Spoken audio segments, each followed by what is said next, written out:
नमस्कार साथियों, जय हिंद। आप सब कैसे हैं? उम्मीद करता हूँ आप सब अच्छे होंगे और अपनी तैयारी में जुटे होंगे। तो आज का टॉपिक जो है एक महत्वपूर्ण टॉपिक है। आप अगर 17वीं बीपीएससी की तैयारी कर रहे हैं और उसका इस बार आप क्लियर होने वाले हैं, तो उसके लिए ये टॉपिक जो है काफ़ी इम्पोर्टेंट होने वाले हैं।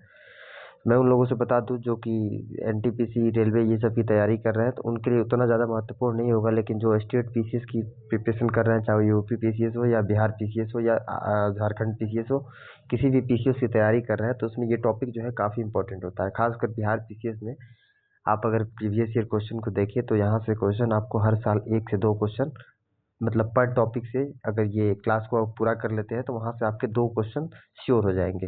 क्वेश्चन कहीं से बनेंगे तो आप उसको टैकल कर पाएंगे। तो चलिए बिना टाइम को वेस्ट किए हुए स्टार्ट करते हैं। आज हम बात करेंगे, सबसे पहले तो बात करेंगे व्यक्तिगत सत्याग्रह का। व्यक्तिगत सत्याग्रह के आपने सुना होगा कि पहले सत्याग्रही कौन थे, दूसरे सत्याग्रही कौन थे, लेकिन कभी आपने इसको ऐसे नहीं पढ़ा होगा कि व्यक्तिगत सत्याग्रह का मतलब कि क्या अर्थ था, वो क्या था, कैसा सत्याग्रह था, क्यों शुरू किया गया था, स्टार्ट क्यों किया गया था। तो कई बार आप देखिए फैक्चुअल क्वेश्चन काफ़ी कम आने की संभावना है। जो भी क्वेश्चन बनेंगे वो कॉन्सेप्चुअल बनेंगे, तो उसके बारे में थोड़ा सा आइडिया आपको होना ही चाहिए। तो चलिए स्टार्ट करते हैं आज इसको। व्यक्तिगत सत्याग्रह, सबसे पहले याद रखेंगे व्यक्तिगत जो सत्याग्रह हुआ था ये कब हुआ था। तो व्यक्तिगत सत्याग्रह जो हुआ था 17 अक्टूबर 1940 को।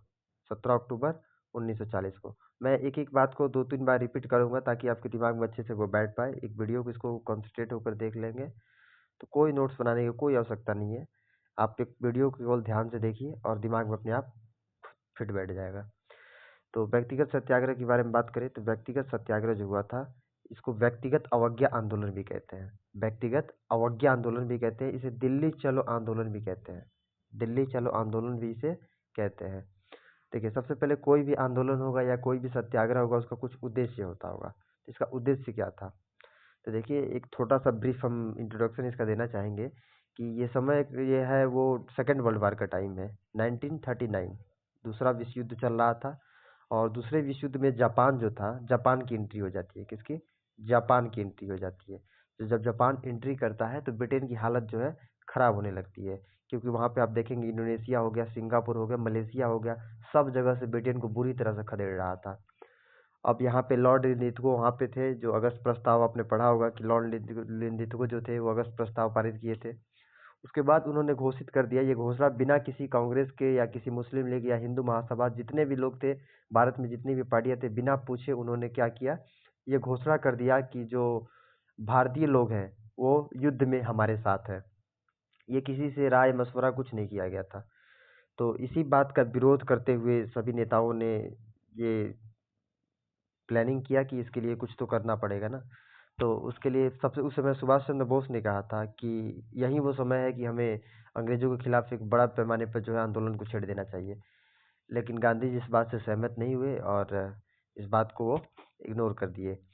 आगे चलकर देखते हैं, तो इसमें व्यक्तिगत सत्याग्रह करने के बाद गांधी जी ने कहा कि नहीं, हम लोग व्यक्तिगत सत्याग्रह करेंगे। इसका उद्देश्य क्या होगा? यह सिद्ध करना कि भारतीय युद्ध में ब्रिटेन के साथ नहीं है। सीमित उद्देश्य था। ये उद्देश्य था बस कि ये सिद्ध कर देना कि जो भारतीय लोग हैं वो ब्रिटेन के साथ युद्ध में नहीं है। यही इसका उद्देश्य था। गांधी जी सत्याग्रही को नियुक्त करेंगे। जो सत्याग्रही नियुक्त करेगा वो कौन करेगा? गांधी जी करते थे। ये जो आंदोलन था, यहाँ देखिएगा साफ साफ लिखा है, ये आंदोलन कैसा, प्रकृति कैसी थी इसकी? पूर्णतः अहिंसात्मक आंदोलन था। इसमें किसी प्रकार की कोई हिंसा नहीं। एक सत्याग्रही गिरफ्तार होगा, दूसरा उसका स्थान ले लेगा। एक गिरफ्तार होगा, दूसरा उसका स्थान ले लेगा। नेक्स्ट बात करते हैं, जहाँ भी भाषण होता था उसकी पूर्व सूचना सरकार को दे दी जाती थी। देखिए कितनी अच्छी बात है कि कहीं अगर भाषण होने वाला है तो उसकी सूचना, पूर्व सूचना जो है ब्रिटिश सरकार को दे दी जाती थी कि हमारा यहाँ भाषण होने वाला है। व्यक्तिगत सत्याग्रही का कार्य क्या होता था, उसका काम क्या होता था? तो गांव गांव में जाकर सरकार के निर्णय के विरोध में भाषण देना। कितनी अजीब बात है कि सरकार को भाषण होने से पहले उसको सूचना भी दे देना है और काम क्या करना है? गांव गांव में जाकर सरकार के निर्णय का विरोध करना था। प्रमुख नारा इसमें देखिए, प्रमुख नारा था, 2 नारा थे इसमें, काफी इंपॉर्टेंट है। कई बार इसको बनाकर ये स्टेटमेंट में बनाकर आपको दे देगा तो वहां पे कंफ्यूजन क्रिएट हो सकता है। इसको दिमाग में एकदम बढ़िया से बैठा लेंगे। प्रमुख नारा था, एक था दिल्ली चलो, दिल्ली चलो। वो सुभाष चंद्र बोस का भी नारा था, लेकिन इसमें भी कहा गया था दिल्ली चलो, तभी मैंने बात किया, इसको कहते हैं दिल्ली चलो आंदोलन भी कहते हैं। तो दिल्ली चलो का नारा हो गया था। उसके अलावा नेक्स्ट बात करते हैं, तो एक और था, एक न पाई, एक न पाई, एक न भाई, साम्राज्यवाद की यही लड़ाई। देख रहे हैं, एक न पाई, एक न भाई, साम्राज्यवाद की यही लड़ाई, ये नारा था, प्रमुख नारा था। अब बात करते हैं कि इसमें पूछता है कि कौन सत्याग्रही कौन थे, पहले कौन थे, दूसरे कौन थे। तो याद रखेंगे, जो पहले सत्याग्रही थे, हमारे पहले जो सत्याग्रही थे वो विनोबा भावे थे। विनोबा भावे, इनका पूरा नाम क्या है? विनायक नरहरि भावे। याद रखेंगे, ये 17 अक्टूबर 1940 को ये स्टार्ट किए। कहाँ से किए? जगह भी पूछता है कई बार, प्लेस कहाँ से स्टार्ट किया गया इसको, तो महाराष्ट्र के पवनार आश्रम से इसको स्टार्ट किया गया। नेक्स्ट बात करते हैं, विनोबा भावे को भारत का राष्ट्रीय अध्यापक, याद रखेंगे, पूछ सकता है कि किसको भारत का राष्ट्रीय अध्यापक कहते हैं। तो याद रखेंगे, विनोबा भावे को भारत का राष्ट्रीय अध्यापक और गांधी जी का उत्तराधिकारी, वेरी वेरी इंपॉर्टेंट माना जाता है। इन्होंने ही भूदान आंदोलन जो है 1951 1951 में इन्होंने भूदान आंदोलन चलाया था। भूदान आंदोलन क्या था, शॉर्ट में समझाते हैं बस। इसमें ये था कि घूम घूम के जगह जगह पे भारत के कोने कोने से जो है जो भूमिहीन मजदूर थे उनके लिए जो है भूमि को दान में, जिनके पास भूमि ज़्यादा थी, उसका पैमाना था कि इतने एकड़ से ज़्यादा, तो अगर आपके पास भूमि है तो आप भूमि को दान कीजिए। तो अनुनय विनय करके उनसे भूमि दान में जो मिलती थी उसको जो है गरीबों में, जिनके पास भूमिहीन मजदूरों को ये बांट दिया जाता था। तो याद रखेंगे कि इन्होंने ये भूदान आंदोलन चलाया था 1951 में। अब बात करते हैं दूसरे सत्याग्रही की। दूसरे सत्याग्रही थे पंडित जवाहरलाल नेहरू। दूसरे सत्याग्रही जवाहरलाल नेहरू थे, इन्हें जल्दी गिरफ्तार कर लिया गया, काफ़ी समय नहीं हुआ, थोड़ा दिन हुआ था, उसके बाद इनको गिरफ्तार कर लिया गया। फिर तीसरे सत्याग्रही नियुक्त किए गए, कौन? ब्रह्मदत्त। उसके अलावा चौथे, तीन तक ही पूछता है अक्सर एग्जाम में, आपको तीन तक ही देखने को मिलेगा, लेकिन एक दो आगे बढ़ के भी हम देखते हैं कि कई बार हो सकता है कि कहीं एक दो और आगे बढ़ गया तो आप उसमें कंफर्ट रहेंगे। याद रखेंगे, चौथे जो थे हमारे सरदार पटेल थे, सरदार भाई पटेल, लौह पुरुष कहते हैं। सरदार वल्लभ भाई पटेल को क्या कहते हैं? लौह पुरुष कहते हैं। तो बात करते हैं, पांचवे थे मौलाना अबुल कलाम आज़ाद थे। पांचवे सत्याग्रही मौलाना अबुल कलाम आज़ाद थे। एक बार फिर से रिपीट करते हैं, याद रखेंगे। पहले कौन थे? तो पहले विनोबा भावे, दूसरे जवाहरलाल नेहरू थे, तीसरे ब्रह्मदत्त थे, चौथे सरदार पटेल थे, पांचवे मौलाना अबुल कलाम आज़ाद थे। नेक्स्ट बात करते हैं, यहाँ पे एक बात ध्यान रखेंगे कि व्यक्तिगत सत्याग्रह में जो शामिल पहली महिला कौन थी, महिला सत्याग्रही कौन थी? तो सुभद्रा कुमारी चौहान। याद रखेंगे, व्यक्तिगत सत्याग्रह में शामिल पहली महिला सत्याग्रही कौन थी? तो सुभद्रा कुमारी चौहान थी।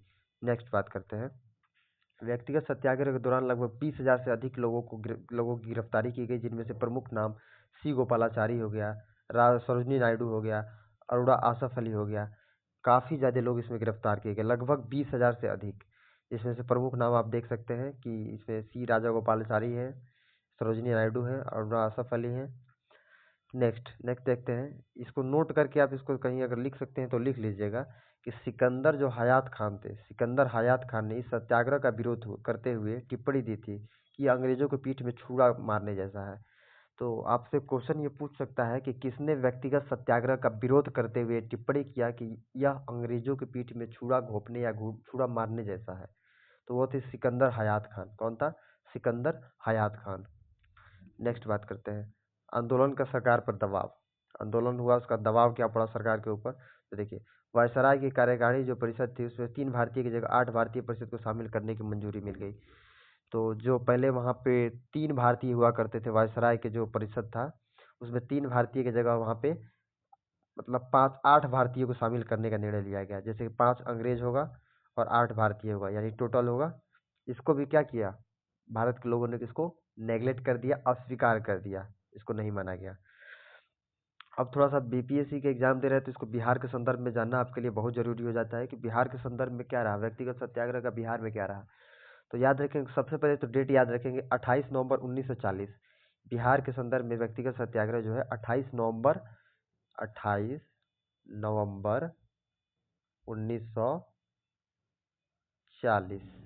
क्लियर? 28 नवंबर 1940 बिहार के संदर्भ में याद रखेंगे। बिहार में प्रथम सत्याग्रही कौन थे? बिहार में पहले सत्याग्रही कौन थे? तो वो थे श्री कृष्ण सिंह, जो कि बिहार के पहले सीएम भी रह चुके हैं। तो पहले सत्याग्रही थे श्री कृष्ण सिंह। दूसरे कौन थे? दूसरे थे अनुग्रह नारायण सिंह। दूसरे कौन थे? अनुग्रह नारायण सिंह। तीसरे कौन थे? तीसरे या गया में पूछ सकता है कौन थे, तो गौरी शंकर सिंह थे। गया में व्यक्तिगत सत्याग्रह का नेतृत्व दे रहे थे गौरी शंकर सिंह। जो और जो है सिलाव जो था, सिलाव में अभी हाल ही में आपको सुनने को मिला होगा, सिलाव का जो खाजा था उसको जीआई टैग मिला है। सिलाव खाजा को जीआई टैग मिला है, जीआई टैग मिला है। तो ये सिलाव में कौन थे, नेतृत्व कौन दे रहे थे, तो श्याम नारायण सिंह थे। और एक क्वेश्चन पूछता था पिछली बार, शायद ये मैं एग्जैक्ट याद नहीं कर पा रहा हूँ, आई थिंक 62 या 63 बीपीएससी में पूछा होता क्वेश्चन कि जो व्यक्तिगत सत्याग्रह में अनुग्रह नारायण सिंह कहाँ से गिरफ्तार किए गए थे। तो याद रखेंगे पटना सिटी में गिरफ्तार किए गए थे। जो दूसरे सत्याग्रही थे बिहार में व्यक्तिगत सत्याग्रह के, तो ये पटना सिटी से इनको गिरफ्तार किया गया था। क्लियर। अब गया में कुछ महिलाएं भी थी, इनको भी याद रखेंगे आप। गया में कुछ महिलाएं थी, जिसमें प्रियावदा देवी थी, जानकी देवी थी, जगरानी देवी थी। ये प्रमुख महिलाएं थी जो कि व्यक्तिगत सत्याग्रह में सत्याग्रही बनी थी। तो चलिए नेक्स्ट टॉपिक पे बात करते हैं। हमने व्यक्तिगत सत्याग्रह को काफ़ी अच्छे से डिटेल में एक्सप्लेन किया। अब बात करते हैं क्रिप्स मिशन के बारे में। क्रिप्स मिशन के बारे में सबसे पहले याद रखेंगे, ये इसकी शुरुआत हुई थी 1952 में। क्रिप्स मिशन में जब था ना, ये इसका भेजने का रीजन क्या था, कारण क्या था, तो अगस्त प्रस्ताव जो था वो विफल हो गया था दूसरे विश्व युद्ध में भारतीयों का सहयोग लेने की मंशा। मतलब जो चर्चिल था उस समय, विंस्टन चर्चिल जो हुआ करता था, ब्रिटेन का प्रधानमंत्री हुआ करता था, वो जो है भारतीयों को चाहता था वो भारतीय उसको युद्ध में उसके साथ आए, ताकि जापान से उसको लड़ने में काफ़ी थोड़ी बहुत मदद मिल सके। तो इसी के मतलब मंशा को लेकर के जो है क्रिप्स मिशन को भारत में भेजा गया था। वो चाहता था, देखिए चर्चिल नहीं चाहता था कि ये क्रिप्स मिशन को लोग एक्सेप्ट करें, क्योंकि ये उसके ऊपर दबाव डाला गया था। आप एक स्टोरी समझने का प्रयास कीजिए। देखिए इसमें अमेरिका के जो राष्ट्रपति थे रूजवेल्ट थे, चीन के राष्ट्रपति जो थे च्वांग केई शेक थे, और ऑस्ट्रेलिया के विदेश मंत्री इवोट थे। इन तीनों लोगों ने मिलकर जो है, इन सभी ने जो है ब्रिटेन के प्रधानमंत्री चर्चिल पर दबाव डाला कि भारत को स्वतंत्र करने या भारत के मामलों को हल करने जिससे भारतीय हमारे सहयोग में हो। मतलब उन्होंने दबाव डाला चर्चिल के ऊपर कि आप जल्द से जल्द भारत के मामलों को निपटारा कीजिए, तभी जाकर वो भारतीय हमारे साथ आएंगे और युद्ध में शामिल हो पाएंगे। तो इस बारे में चर्चिल जो था, मतलब चर्चिल नहीं चाहता था कि भारत जैसे एकदम सोने की चिड़िया को अपने हाथ से वो जाने दे। तो इस मतलब पक्ष में वो चर्चिल नहीं था, लेकिन उन सभी का दबाव भी था। तो वो वही कहते हैं ना, एक कहावत है हमारे गांव में ना कि सांप भी मर जाए लाठी भी ना टूटे, वही किया चर्चिल। क्रिप्स मिशन की घोषणा कर दिया कब, 11 मार्च 1942 को। क्रिप्स मिशन में कुछ नहीं था, जो कि अगस्त प्रस्ताव में जो था ना कि परिषद में, वायसराय की परिषद में सीटों को बढ़ा देना, उसी को नहीं होता है थोड़ा सा मॉडिफाई, मिर्चा मसाला लगा कर थोड़ा सा मॉडिफाई कर दिया, बस बस वही प्रस्ताव को फिर दोबारा रिपीट करके भेज दिया। और जो भेजा था क्रिप्स जो थे ना, सर स्टेफर्ड क्रिप्स जो थे, वो पंडित जवाहरलाल नेहरू के अच्छे मित्र थे। भारत में उनकी जो थी मतलब कि पहचान काफ़ी अच्छी मानी जाती है उस समय में। तो वही क्रिप्स मिशन जो उसकी घोषणा हुई क्रिप्स मिशन की, वो 11 मार्च 1942 को क्रिप्स मिशन की घोषणा हो जाती है। और भारत जब पहुंचा क्रिप्स मिशन, 23 मार्च 1942 को भारत पहुंचा। ये बीपीएससी में पूछा जा चुका है, भारत कब पहुंचा था, 23 मार्च 1942 को। 27 मार्च को गांधी जी से मिले। क्रिप्स मिशन जो है सबसे पहले गांधी जी से मिलता है 23 मार्च को। 30 मार्च को जो है प्रस्ताव पारित कर दिया गया, मतलब प्रस्तुत कर दिया गया, सॉरी माफ कीजिएगा, प्रस्तुत किया गया। 30 मार्च 1942 को जो है प्रस्ताव को प्रस्तुत कर दिया गया। अब पूछता है, देखिए पिछली बार 69वीं में, देखिए यहाँ पे लिखा हुआ मैंने लिख दिया है, 69वीं में क्वेश्चन पूछा था कि किस जो मिशन आया था उसमें कौन एक सदस्य नहीं थे। तो अगर है कौन, मतलब सदस्य कौन थे पता है, तो आप ऑटोमेटिक आंसर निकाल ले जाएंगे। 3 कैबिनेट मंत्री थे उस समय के, 3 कैबिनेट मंत्री थे। इसको याद करने का छोटा सा मैंने ट्रिक बनाया है, काल, KAL। देखिए पहले थे जो थे वो स्टफर्ड क्रिप्स थे, पहले तो क्रिप्स थे, स्टफर्ड क्रिप्स थे जो मुख्य थे उसमें अध्यक्ष थे। उसके अलावा पैथिक लॉरेंस थे, AV अलेक्जेंडर थे। तो आप याद रखेंगे काल, के से क्रिप्स, एल से लॉरेंस, और एल से लॉरेंस, ए से अलेक्जेंडर, ऐसे याद रखेंगे। क्रिप्स, लॉरेंस और अलेक्जेंडर, ये 3 लोग क्या थे, ये क्रिप्स के सदस्य थे।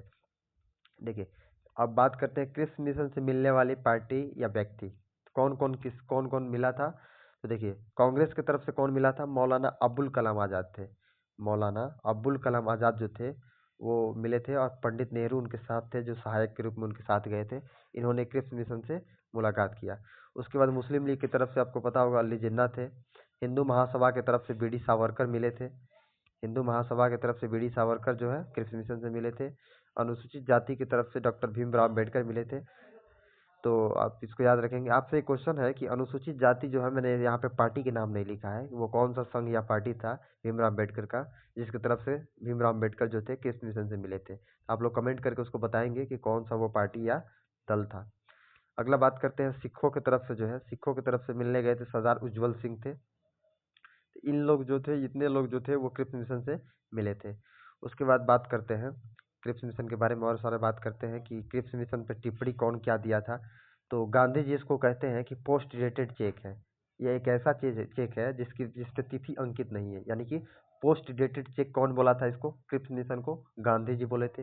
ये एक इसी को मतलब थोड़ा सा और मॉडिफाई करके जवाहरलाल नेहरू ने इस पर टिप्पणी किया था इसके ऊपर कि ये एक ऐसा चेक है जिसका बैंक दिवालिया होने वाला है। मतलब खुद का अपना मतलब बचा नहीं पा रहे हैं, दूसरे को आप ऑफर दे रहे हैं। ऐसा चेक है जिसका बैंक दिवालिया होने वाला है, कौन बोला? पंडित नेहरू बोले थे। अरविंद घोष जो थे, अरविंद घोष जिनके बारे में आपने सुना होगा, बाद में संन्यास धारण कर लिए थे। इन्होंने पत्र लिखकर क्रिप्स मिशन के सहयोग करने की बात कही थी। याद रखेंगे किसने जो है पत्र लिखकर क्रिप्स मिशन के सहयोग की बात की थी, तो वो थे, कौन थे? अरविंद घोष थे। क्लियर? क्रिप्स मिशन जो है 1942 में फिर अप्रैल में ही वापस चला गया था। पंडित नेहरू देखिए, सॉरी, सुभाष चंद्र बोस जो थे, सुभाष चंद्र बोस ने क्रिप्स मिशन के मिशन के भारत आने पर आजाद हिंद रेडियो प्रसारण करके बोला, क्रिप्स मिशन भारत को रोटी का टुकड़ा डालने के लिए चर्चिल द्वारा भेजी गई योजना, इसे भारतीय स्वीकार नहीं करेंगे। मतलब कि भारतीय अब आपके ये चंगुल में फंसने वाले नहीं है और ये आपके बहलावे में फंसने वाले नहीं है। आपके ये प्रस्ताव को वो लोग स्वीकार नहीं करेंगे। क्लियर? तो अगला बात करते हैं क्रिप्स मिशन में प्रस्ताव क्या क्या दिया गया, उन्होंने क्या प्रस्ताव रखा था।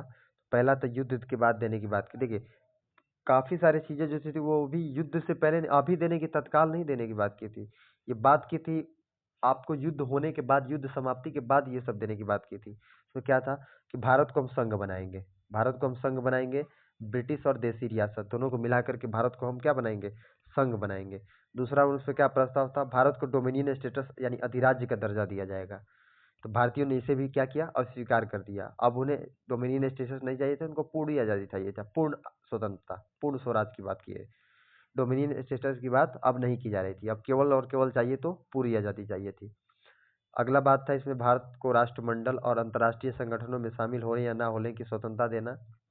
अगला था इसमें युद्ध के बाद जो है संविधान सभा का गठन करने की बात की गई थी।